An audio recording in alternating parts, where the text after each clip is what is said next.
of you have seen this video? Okay, thanks. Does anybody like to share, like, what do you, feel or your thoughts when you see this video? Personally, I mean, when you talk about a relationship with kids, I mean, that's big. It's You know, and they do want to learn from teachers that they do quote unquote like or get along with. You know, that's just their mentality. You know? And I think that's a lot of people's mentality for the most part. You know, until you become mature, you can learn how to take in information regardless of who it is. You know, with kids, yeah, most definitely. So, building relationships is very important. And being relatable. I learn better from people I can relate to, or listen to rather, not necessarily learn, but I'm more, yeah, that word, I just said, it was a big word for me. But that was what I was thinking. One of the things I was thinking about is that she's like, you know, you're not gonna like every kid, but you need to, but y'all try to build relationships with kids.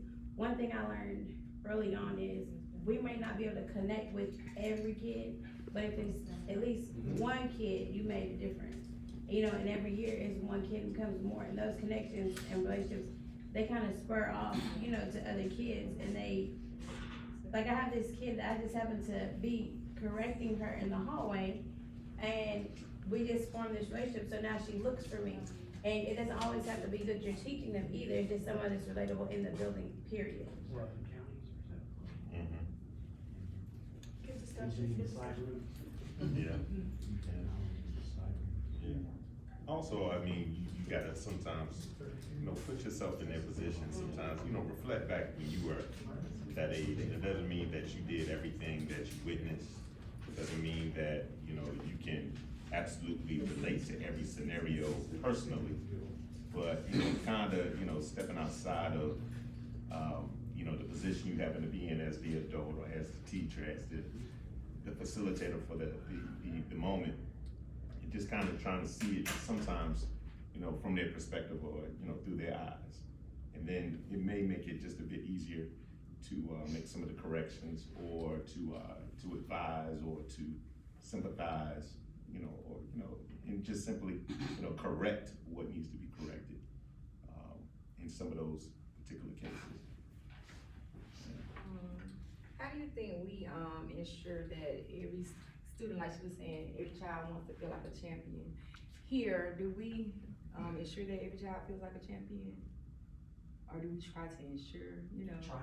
Try? I think it definitely is like a good weekly reminder to be like, hey, let's try our best, cause I think we do, you know, just like everything, the beginning of the year you might, but then by December you might not, and now with all this commotion in the school with the scores and this, it's like everybody's like more onto them, so sometimes we also have to be like a little bit softer than the other teachers, cause they're coming from that side of the building with maybe they don't have any positivity all day long. Okay. So we might have to give a little bit more.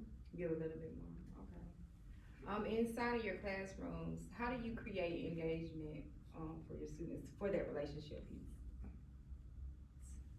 So like, one thing I do, when you all came in, I do the, how are you feeling? They love that piece, because I ask them every day, how do you feel? Cause I know some days you may feel, you know, you may feel down, and some days you may feel up. So I just want them to know that I do care about how they feel. So that's one thing that I do. And if I don't do it, they'll be like, what happened today? Why you didn't put up the slide? So that's one way that I'm trying to reach them, to kind of connect on a better level with them. I don't know, I would almost say, you know, greeting them at the door, you know, sometimes just brief conversation as they're entering, or,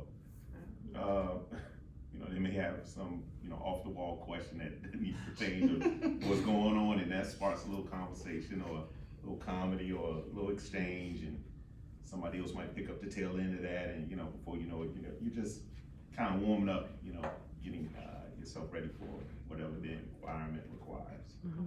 Like for me, I don't do assigned seats. I'm trying to teach them that they're about to be in high school, and no matter who's around you, what friends, like I tell them to pick a seat where they feel they will be successful every day. So some kids, they try to get there fast, because first come, first serve. whoever, I'm not gonna make anybody move a seat because you were late to class, but